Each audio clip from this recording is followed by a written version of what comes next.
درود شریف اللهم صل على محمد وعلى ال محمد وانزله المقصد المقرب عندك يوم القيامة. اللهم صل على محمد وعلى ال محمد بعدد ما في جميع القرآن حرفا حرفا وبعدد كل حرف ألفا ألفا. محترم الحمدللہ تاسو د معتکفین او د اعتکاف والو نیکی لیکل شروع دي. الله دې د لحظې لحظې زموږ د ټولو قدرداني نصیب وګرځولي کړي. یو طرف ته د الله پاک د طرف نه احسانات دي. انشاءالله د رحمت د عشرې سعادت په الله پاک نصیب کړي. انشاءالله د مغفرت د هغې به الله پاک نصیب کړي او اخري عشره شروع ده د جهنم نه د ازادۍ. الله دې په دې وخت کې بلکې د مخکې نه دې الله پاک موږ ته د جهنم نه ازادي نصیب کړي. یو خوا موږ تاسو ته رحمانی او الهی خوشحالي دي، بل طرف ته نفسانی او شیطانی وساوس هم راځي. دا 10 ورځې یا 9 ورځې شیطان دا به موږ ته او نفس ډېرې اوږدې ښکاره کوي. پروس کال چې کله اعتکاف وشو نو تاسو ته به نن په دې یو ورځ کې اندازه لګېدلي چې دا د محلې او د کلي ملګري څونه محنت کوي او ځان ستړی کوي. چې کله اعتکاف ختم شو نو دې خدمت والا ملګرو بیا یو ورځ دعوت وکړو او دوی ډېر خفه وو. دوی خواهش و چې دا ترتیب موږ ته اوس ماهانه شروع شي د شب بیدارۍ، خو په هغې له زموږ مشوره نه ده راغلې او دا ملګري اصل کې خفه وو. دارنګې چې کله اعتکاف وشي تاسو ته بیا پته ولګي او ټول ملګري به د دې ځای نه په خفګان رخصتېږي، په ژړاګانو به رخصتېږي او بیا به دا ارزو لرئ چې کله به کله الله پاک هغه ورځې راولي چې موږ بیا اعتکاف ته کښېنو. بیا موږ وګورو عزتمندو، چونکې موږ ټول خپلې اصلاح دپاره راغلو. موږ د هغه بزرګانو حالات وګورو، کوم بزرګانو چې به په اسمسو کې چیلې وښکلې، په غرونو کې به چیلې وښکلې او کومې سختۍ به هغوی برداشت کولې. امام بخاري رحمت الله علیه باره کې راځي وی 20 کاله 24 घंटे زندگی هغوی په 2 بادامو تېره کړې ده، چونکې زمونږ هغه قوتونه نشته، کمزورۍ دي. شیخ عبدالقادر جیلانی رحمت الله علیه یو ځل مطبخ ته ورغی چې ویې کتل دا خوراکونه هر څنګه پراته په هغه شیخانو یې پابندي ولګوله، وي تاسو به د وربشو سپوره روټۍ خورئ. هغه د ټولو ګېډې خرابې شوې او بیا یې توبه وکړه، استغفار یې ووایي چې دا د صحابه کرامو صفت و چې هغوی دا سختۍ هغه برداشت کولی شوي. تاسو ته پته ده زموږ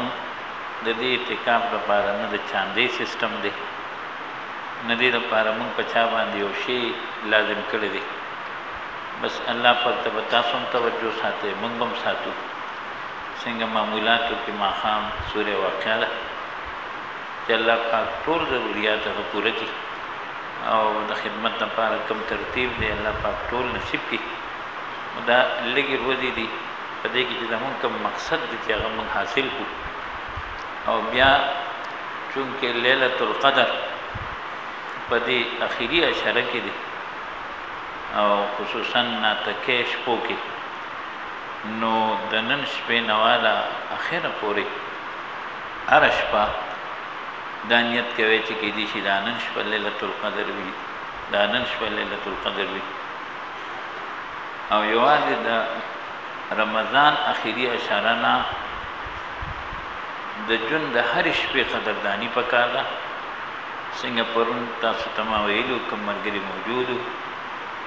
چې امام غزالي صاحب فرمایي من لم يعرف قدر لیلة لم يعرف لیلة القدر.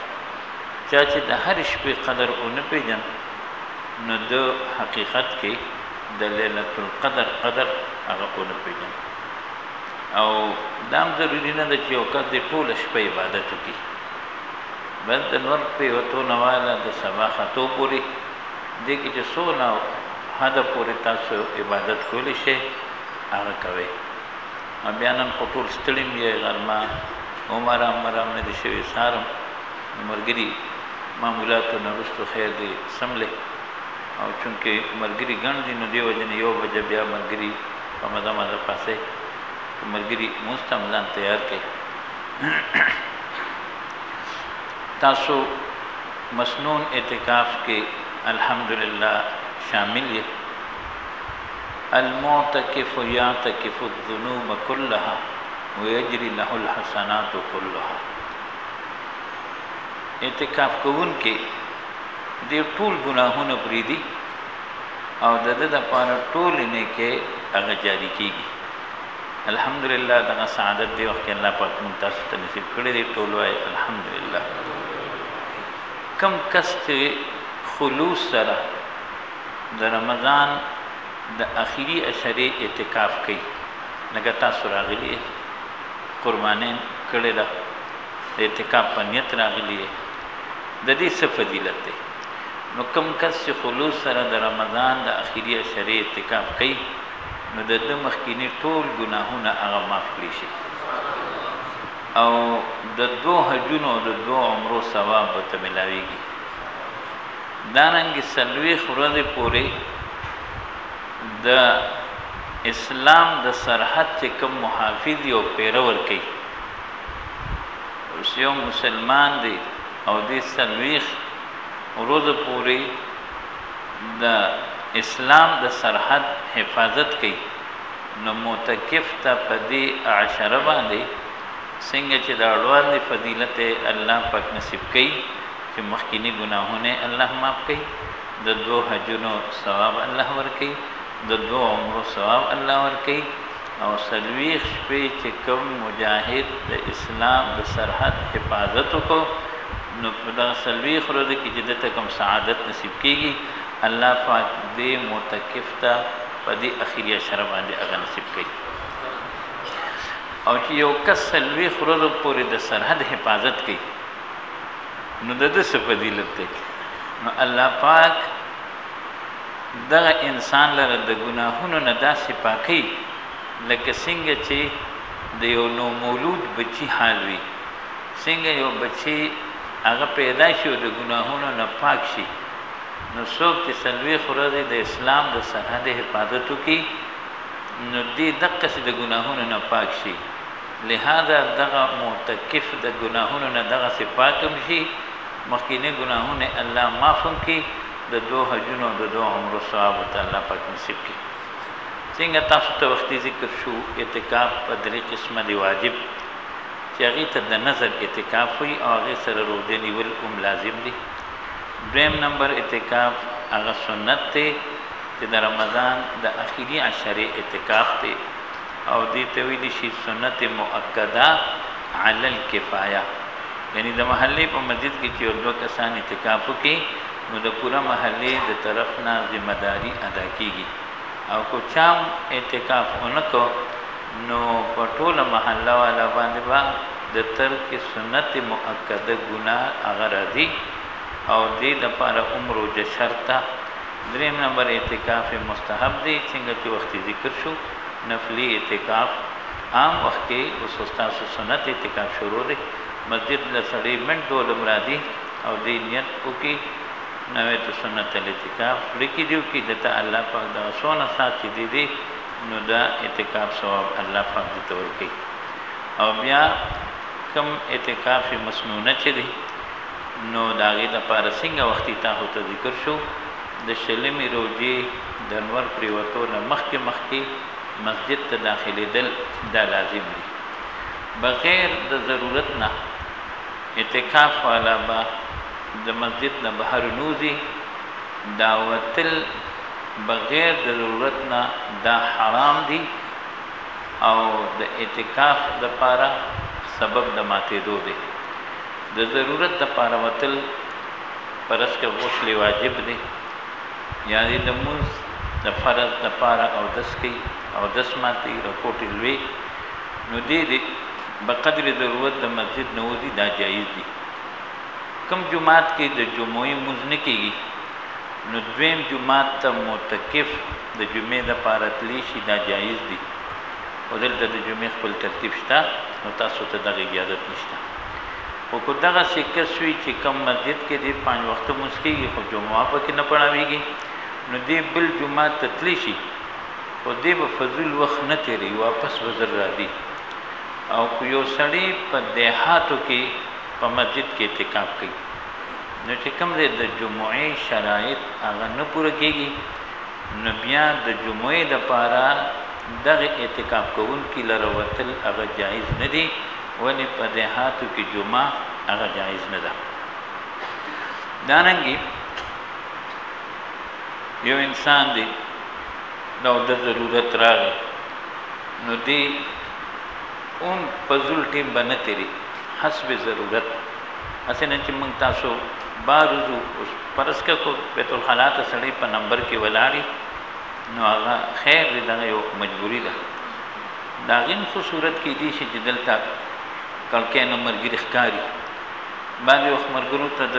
ورکوټي او د سماچي ضرورت وي، لکه ما ته خپله سهار کې تکلیف وي د کوردو د وجې نه،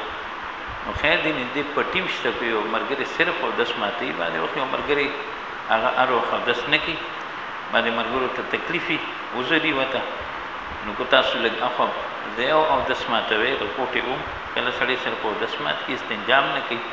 دا ټول جایز دی. بهتره دا ده چې سړی د اودس وکړي،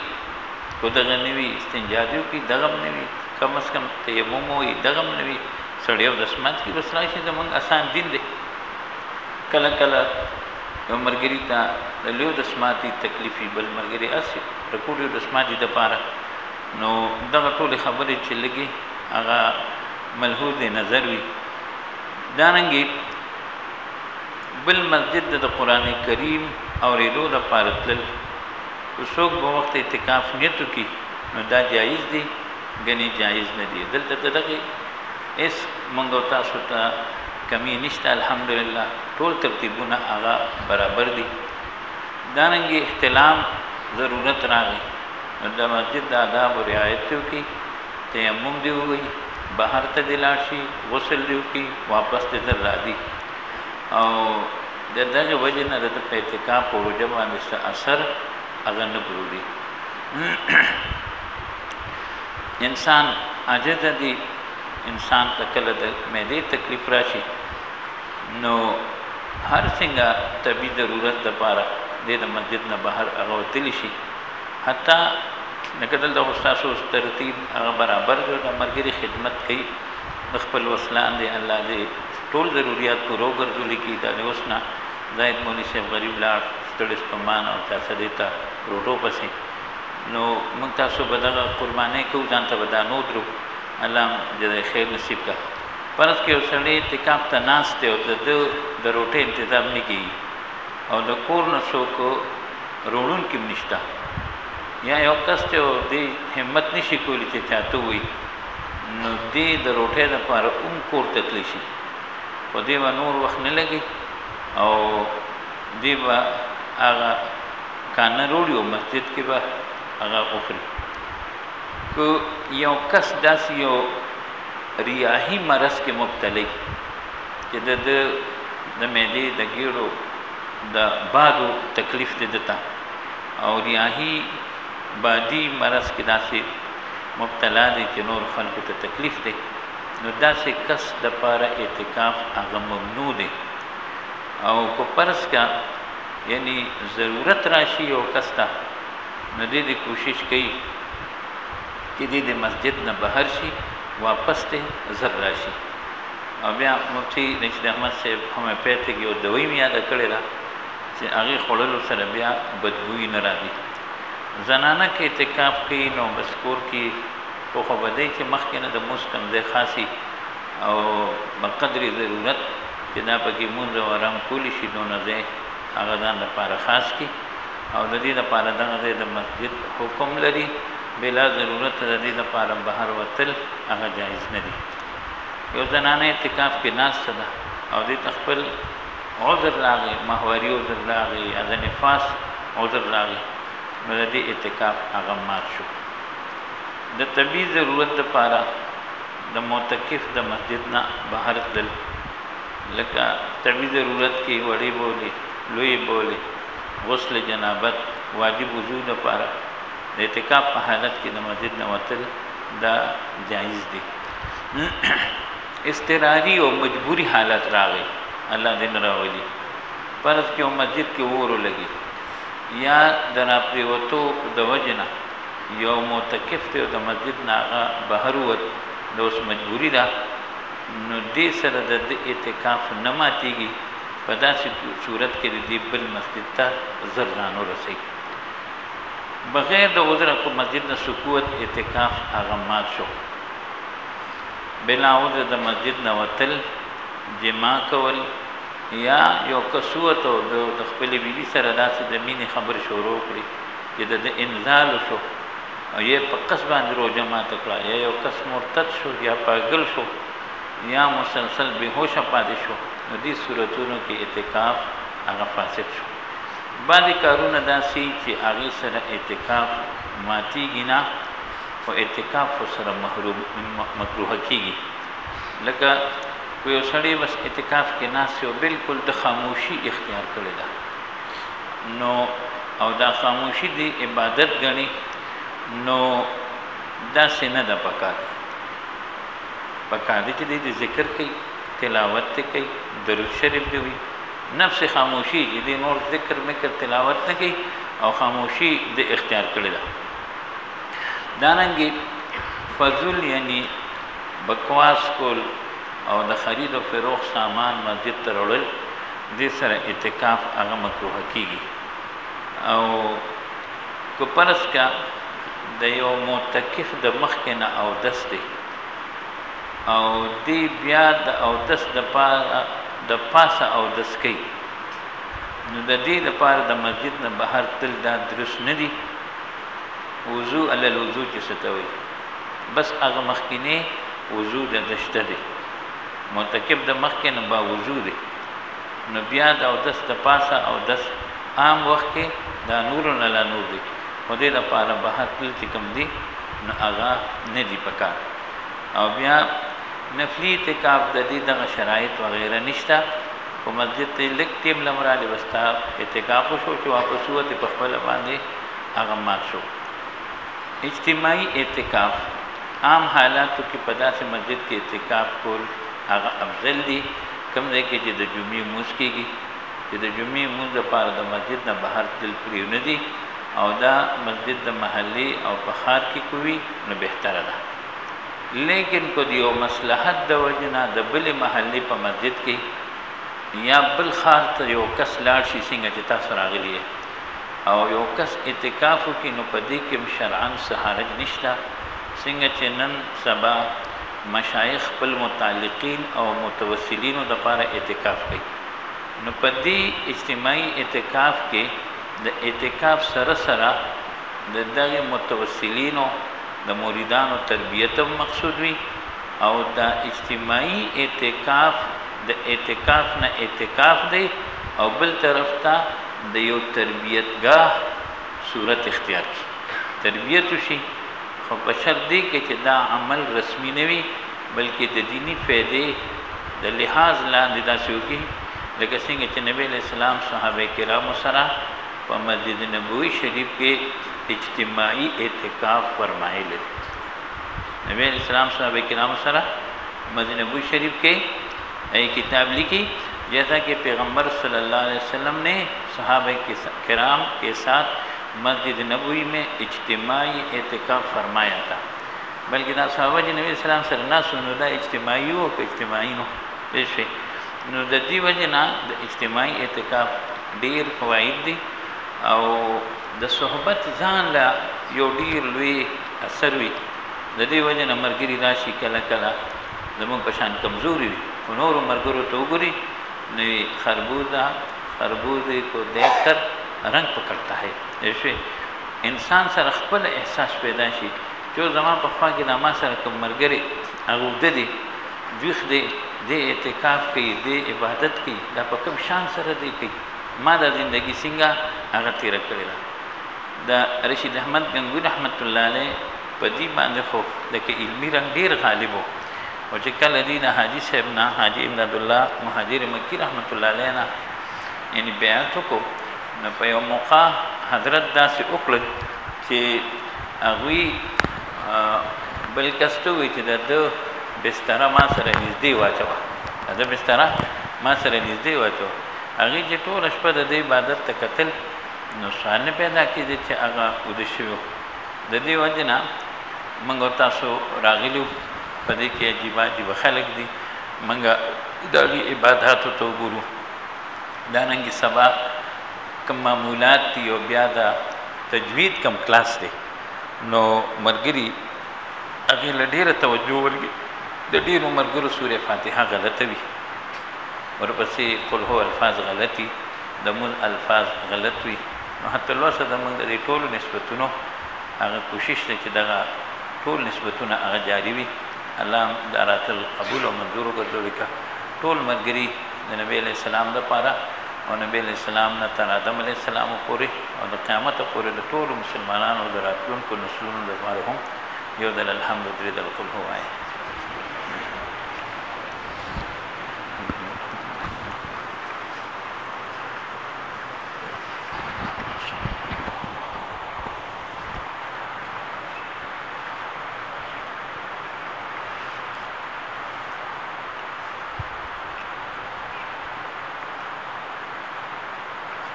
بسم الله الرحمن الرحيم صلى الله عليه وسلم صلى الله عليه وسلم صلى الله عليه وسلم صلى الله عليه وسلم صلى الله عليه وسلم صلى الله عليه وسلم صلى الله عليه وسلم صلى الله عليه وسلم حسبنا الله ونعم الوكيل حسبنا الله ونعم الوكيل حسبنا الله ونعم الوكيل حسبنا الله ونعم الوكيل حسبنا الله ونعم الوكيل حسبنا الله ونعم الوكيل حسبنا الله ونعم الوكيل صلى الله عليه وسلم صلى الله عليه وسلم صلى الله عليه وسلم صلى الله عليه وسلم صلى الله عليه وسلم صلى الله عليه وسلم صلى الله عليه وسلم صلى الله عليه وسلم لا حول ولا قوة إلا بالله العلي العظيم لا حول ولا قوة إلا بالله العلي العظيم لا حول ولا قوة إلا بالله العلي العظيم لا حول ولا قوة إلا بالله العلي العظيم لا حول ولا قوة إلا بالله العلي العظيم لا حول ولا قوة إلا بالله العلي العظيم صلى الله عليه وسلم